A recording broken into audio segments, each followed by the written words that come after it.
بہن کی آخری مسکراہٹ، بچپن، رشتوں کی خوشبو اور وہ دن جو واپس نہیں آتے۔ صبح کے 6:30 بج رہے تھے۔ چائے کی دکان پر دھوئیں کے بادل ہوا میں تیر رہے تھے۔ میں ہمیشہ کی طرح کونے والی میز پر بیٹھا اخبار الٹ پلٹ رہا تھا کہ سامنے سے ارسلان آتا دکھائی دیا۔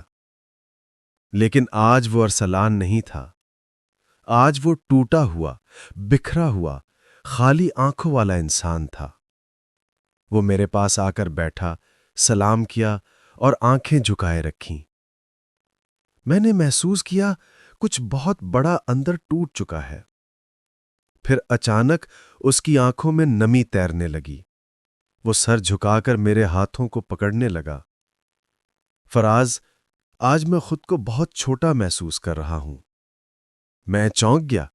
ارسلان، وہ جو محلے کا سب سے مضبوط، بلند آواز، ضدی، نڈر لڑکا تھا، آج یوں تھر تھر کانپ رہا تھا جیسے اندر کوئی بھاری طوفان چل رہا ہو۔ میں نے اس کی کمر تھپ تھپائی۔ ارے ہوا کیا؟ شیر جیسا بندہ کس نے توڑ دیا؟ وہ بس روتا ہی جا رہا تھا، اتنا کہ دکان کے سب لوگ مڑ مڑ کر دیکھنے لگے۔ میں اسے کھینچ کر اپنے ساتھ لگا لیا۔ آہستہ، کسی کو کیا دکھا رہے ہو؟ وہ سسکیاں لیتے ہوئے بولا۔ فراز، بہنیں ایسی کیوں ہوتی ہیں؟ میرا ذہن جیسے ایک دم خالی ہو گیا۔ کیا ہو گیا بھائی؟ کوئی جھگڑا؟ اس نے آہستہ سے سر ہلایا اور بات شروع کی، مگر اس کی ہر بات مجھے ماضی میں لے جاتی رہی۔ بچپن کی گلیاں، جہاں مریم ماں بھی تھی، دوست بھی، استاد بھی۔ ارسلان جب 7 سال کا تھا، تب مریم 13 سال کی تھی۔ گاؤں کے کچے آنگن میں وہ تمبو لگاتی، جھاڑو دیتی، اماں کی مدد کرتی اور ساتھ ساتھ چھوٹے بھائیوں کے پیچھے بھاگتی رہتی۔ ارسلان اکثر گلی میں لڑائی کرتا، شرارتیں کرتا، کہیں سے گڑیا کی آنکھ توڑ دیتا، کہیں کسی کے آم توڑ لاتا، اور مریم اس کے پیچھے بھاگ بھاگ کر اسے سنبھالتی رہتی۔ جب وہ اسکول سے آتا تو مریم پہلے اس کا بستہ اتارتی، پھر اس کے سر پر ہاتھ رکھ کر کہتی، چل آ دودھ پی لے، سارا دن بھوکا رہا ہوگا۔ ارسلان ضد کرتا، مگر مریم زبردستی دودھ پلاتی۔ وہ اس کی کپڑوں کی سلائی کرتی، پینٹ کے پھٹے گھٹنے پر پیچ لگاتی، جوتے پالش کر کے تیار کر کے رکھتی۔ وہ ہر رات سونے سے پہلے اسے قصے سناتی، جن میں کچھ کہانیاں سچ ہوتی تھیں، کچھ اس کی اپنی گھڑی ہوئی۔ ارسلان صرف بھائی نہیں تھا، وہ مریم کا پہلا بچہ تھا۔ مریم کی شادی، ایک خالی کمرہ اور ایک خالی دل۔ دن آئے دن گئے، مریم بڑی ہو گئی، اور پھر وہ دن آیا جس نے بی بی زینت کی گود بھی خالی کی اور ارسلان کا دل بھی۔ مریم کی شادی، جس رات رخصتی ہوئی، ارسلان نے رو رو کر اپنا حال برا کر لیا تھا۔ وہ بار بار کہتا تھا، میں بھی چلوں؟ مریم نے اس کے سر پر ہاتھ رکھا۔ پاگل، میں ہر جمعے آؤں گی، تو میرا ارسلان ہے، بھلا میں چھوڑ سکتی ہوں؟ لیکن زندگی ایسی نہیں ہوتی جو وعدوں کے حساب سے چلے۔ سسرال، گھرداری، بچے اور پھر فاصلے۔ مگر پھر بھی مریم جب بھی آتی تو سب سے پہلے ارسلان کو گلے لگاتی، اس کے بال سنوارتی، اس کے لیے میٹھا لاتی۔ پرانے گھر کی مٹی سونگھ کر اداس ہو جاتی، مگر چہرے پر مسکراہٹ رکھتی۔ وقت کے ساتھ رشتے بھی بدلتے ہیں۔ ارسلان جوان ہوا، نوکری ملی، شادی ہوئی، اور پھر زندگی نے کروٹ پکڑ لی۔ وہ سب پیار، وہ سب رشتے آہستہ آہستہ بدلنے لگے۔ مریم آتی تو ارسلان کی بیوی کاشفہ ناک بھوں چڑھاتی، اس کے بچے شور مچاتے ہیں، گھر کی چیزیں توڑتے ہیں، خرچہ بڑھ جاتا ہے، اور تمہاری ماں آدھی چھپ چھپا کر صابن، چاول، کپڑے سب اسے پکڑا دیتی ہیں۔ یہ گھر خیرات سینٹر ہے کیا؟ ارسلان جیسے کسی اور ہی رنگ میں رنگ گیا۔ وہ ماں کو تانے دینے لگا، اماں بند کریں یہ سب، ہم خود مشکل میں ہیں اور آپ سب دے دیتی ہیں اسے۔ بی بی زینب چپ رہتی، چہرے پر درد ہوتا مگر لبوں پر خاموشی۔ ارسلان بھول گیا تھا وہ مریم ہی تھی جس نے اسے بچپن میں پالا، سنبھالا، گود میں سلایا۔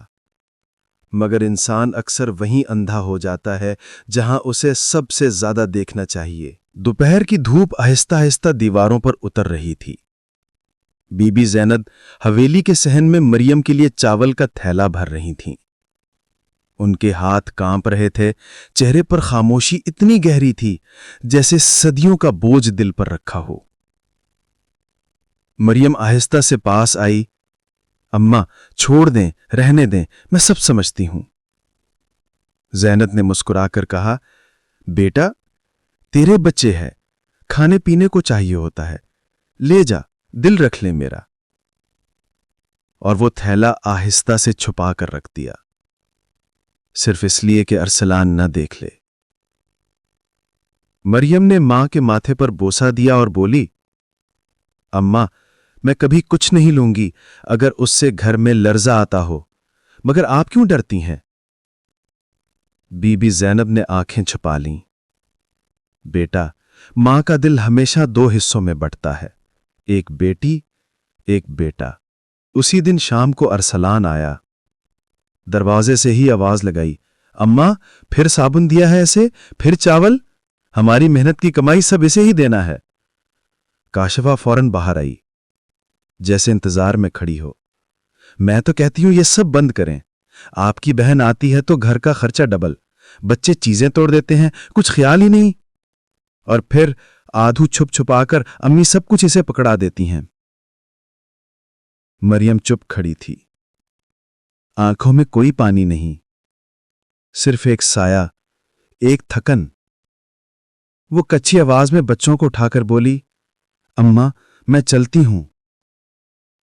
بی بی زینب نے روکتے ہوئے کہا، ابھی تو آئی تھی؟ اماں گھر والے انتظار کر رہے ہوں گے۔ کاشفہ نے منہ دوسری طرف پھیر لیا۔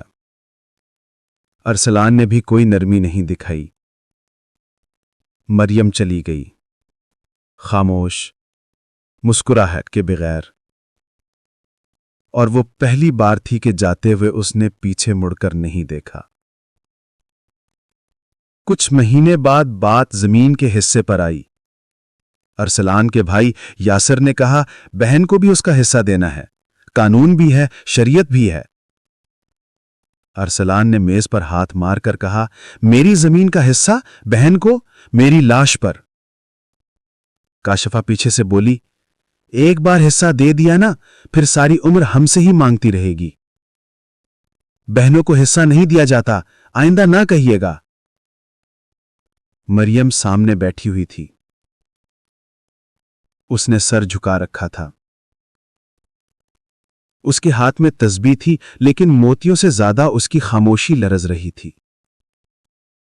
بی بی زینب نے دھیرے سے کہا، ارسلان مت کر بیٹا، بیٹی کا بھی حق بنتا ہے۔ ارسلان گالی دے بیٹھا، اماں رہنے دو، کچھ بھی ہو جائے میں مریم کو 1 انچ بھی نہیں دوں گا۔ یاسر اٹھ کر چلا گیا، غصے میں۔ اور مریم؟ وہ ساکت بیٹھی رہی۔ صرف ایک لمحے کو اس کی آنکھیں اوپر اٹھیں، وہ بھی نہیں، بس تھوڑی سی نمی، جیسے دل کے اندر سمندر ٹکرا رہا ہو۔ پھر وہ نرم آواز میں بولی، اماں مجھے حصہ نہیں چاہیے، بھائیوں کی خوشیاں ہی میرا حصہ ہیں۔ بی بی زینب پھوٹ پھوٹ کر رونے لگیں، مگر ارسلان نے اس دن اپنی بہن کے دل میں وہ دراڑ ڈال دی جو ساری عمر نہیں بھری۔ مہینے گزر گئے۔ اچانک ارسلان پر برا وقت آ گیا، نوکری ختم، گھر کا خرچہ رک گیا، پیسے ختم، قرض بڑھتا گیا۔ پھر اس پر بیٹے حمزہ کو ٹی بی ہو گئی، نسیں جلتی جاتی تھیں، جسم سوکھتا جاتا تھا۔ ادھر پیسے نہیں، دوائی نہیں، امید نہیں۔ ارسلان رات کو چھپ چھپ کر روتا تھا، کاشفہ کی زبان آگ تھی۔ ہاں، اب اپنی ماں اور بہن کو کہیں وہ مدد کریں۔ خیرات دینے کے وقت تو بہت شوق تھا نا؟ ماں نے کئی بار دروازے پر دستک دینا چاہی، لیکن کاشفہ نے پورا گھر روک دیا۔ ماں آئے نہ آئے، اس گھر میں کوئی مدد نہیں لے گی۔ ارسلان ہر روز ٹوٹ رہا تھا۔ اپنے بیٹے کو زرد ہوتے دیکھ کر اس کی روح چیتھڑوں میں بدل رہی تھی۔ 3 دن سے گھر میں آٹا نہیں تھا۔ کاشفہ کھانا بنانے سے انکار کر بیٹھی تھی۔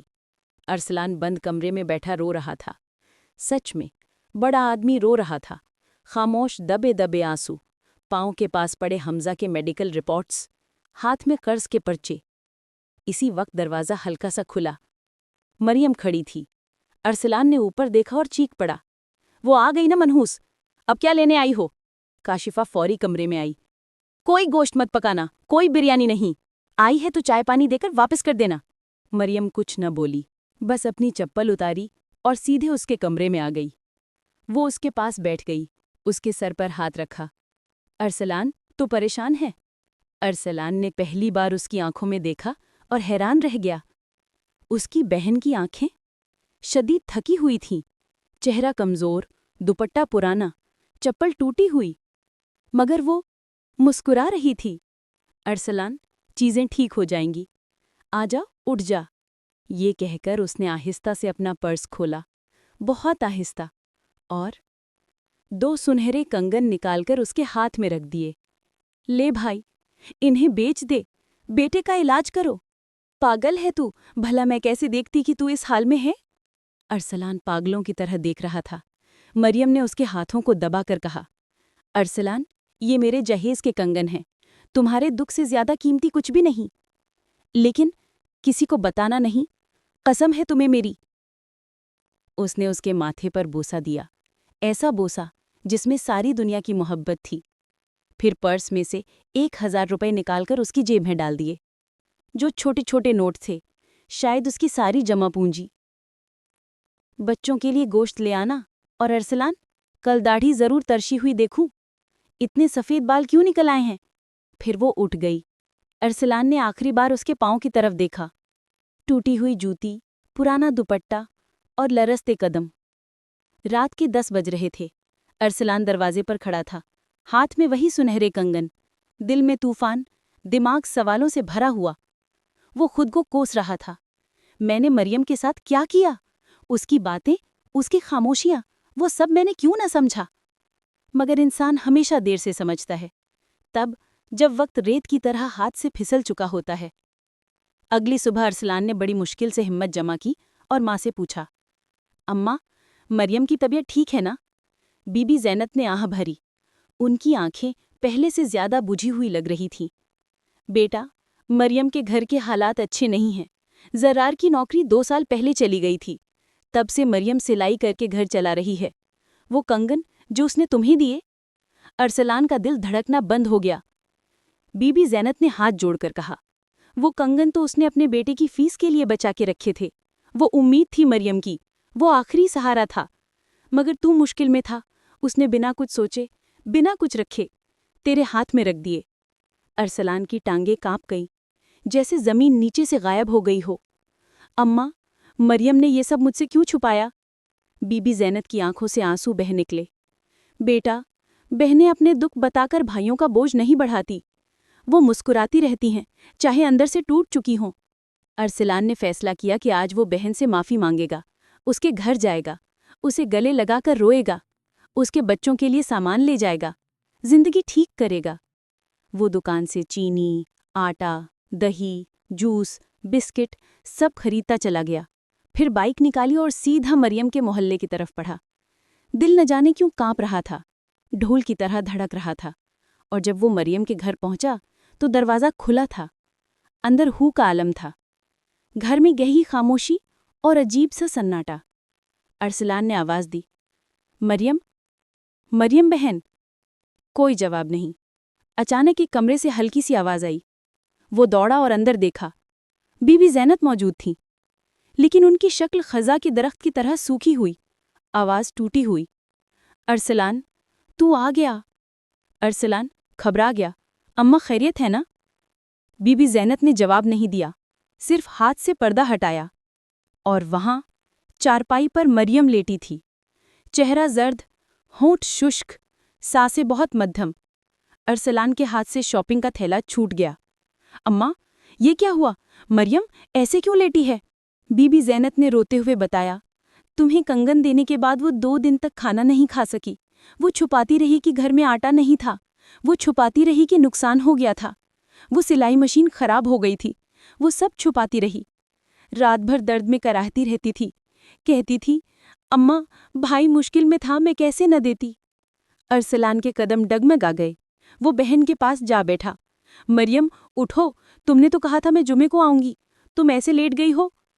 مریم نے ہلکے سے آنکھیں کھولی، مسکرا نہیں سکی، صرف اس کی پلکیں لرزیں۔ ارسلان، تو آیا؟ ارسلان بچوں کی طرح رونے لگا۔ مجھے معاف کر دے بہن، میں بہت برا ہوں، بہت برا۔ مریم نے ہاتھ اٹھانا چاہا، ہاتھ کانپنے لگا۔ وہ ارسلان کے چہرے کو چھونا چاہتی تھی، مگر ہاتھ اٹھ نہ سکا۔ ارسلان، تو برا نہیں، تو بس وقت سے ہارا ہوا انسان تھا۔ میں نے ہمیشہ تیرے اندر وہی بچہ دیکھا جو میرے پیچھے بھاگتا تھا، جو میرا دوپٹہ پکڑ کے سوتا تھا۔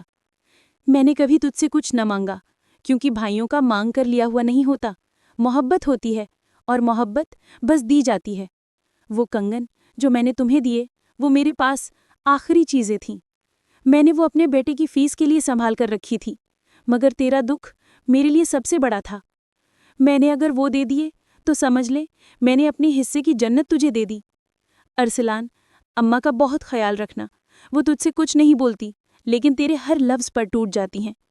کاشفہ کو کبھی الزام نہ دینا، عورت گھر چلاتے چلاتے کڑوی ہو جاتی ہے، وقت اسے تھکا دیتا ہے، بس نرمی سے رکھنا اسے، اپنے بچے کو پڑھانا، اس کا علاج ضرور کروانا۔ میں دعا کرتی ہوں کہ میرے بھانجے کے نصیب میں وہ سب کچھ ہو جو میری اولاد کے پاس نہیں تھا۔ اور ہاں، میری قبر پر کبھی خالی ہاتھ نہ آنا، اپنے بچوں کو ساتھ لانا، میں ان کے لیے چاند بن کر چمکوں گی۔ ارسلان، میں جا رہی ہوں، لیکن میری محبت تیرے ساتھ چلے گی، ہر قدم، ہر سائے میں۔ ہم بہنیں ختم نہیں ہوتی، بس خاموش ہو جاتی ہیں۔ تیری ہمیشہ والی بہن، مریم۔ ارسلان خط سینے سے لگا کر دھاڑے مار مار کر رونے لگا۔ مریم، میں نے سب کھو دیا، سب۔ بی بی زینت اس کے پاس آ کر بیٹھ گئی۔ بیٹا، تو نے نہیں کھویا، آج تو نے اپنی بہن کو پہچانا ہے، یہی اس کی جیت ہے۔ کاشفہ نے پہلی بار شرمندگی سے سر جھکایا۔ میں نے بہت غلط کیا، میں مریم آپی سے جلن کرتی تھی، مگر وہ تو فرشتہ تھی۔ بی بی زینت نے کہا، جہالت انسان کو اندھا کر دیتی ہے، وقت سے پہلے سمجھ آ جائے تو زندگی بچ جاتی ہے۔ کاشفہ پھوٹ پھوٹ کر روتی رہی۔ وقت گزرا، مگر زخم باقی رہے۔ ارسلان ہر جمعے مریم کی قبر پر جاتا، بچوں کو ساتھ لے جاتا، قبر پر نئے پھول رکھتا۔ کنگن وہ اس نے سنبھال کر رکھے، کہا یہ مریم کی نشانی ہے، میری جنت کا پروانہ، میں انہیں کبھی نہیں بیچوں گا۔ خدا نے چاہا میں انہی سے اپنی بہن کے اولاد کا مستقبل بناؤں گا، اور اس نے واقعی بنا دیا۔ مریم کے بچوں کو اسکول میں داخل کروایا، بیٹے حمزہ کا بہترین علاج کروایا۔ کاشفہ بدل گئی، وہ ہر کام میں اس کے ساتھ کھڑی رہی۔ گھر بدل گیا، زندگی بدل گئی، صرف ایک کمی جو کبھی پوری نہ ہو سکی۔ بہنیں کبھی نہیں مرتی، وہ مرنے کے بعد بھی بھائیوں کے نصیب میں دعاؤں کا چراغ جلائے رکھتی ہیں۔ مالک سٹوری ہب کو سبسکرائب کریں۔ اگر ویڈیو پسند آئے تو لائک، شیئر اور کمنٹ ضرور کریں۔ ملتے ہیں اگلی ویڈیو میں۔ اپنا بہت بہت خیال رکھیں۔ اللہ نگہبان۔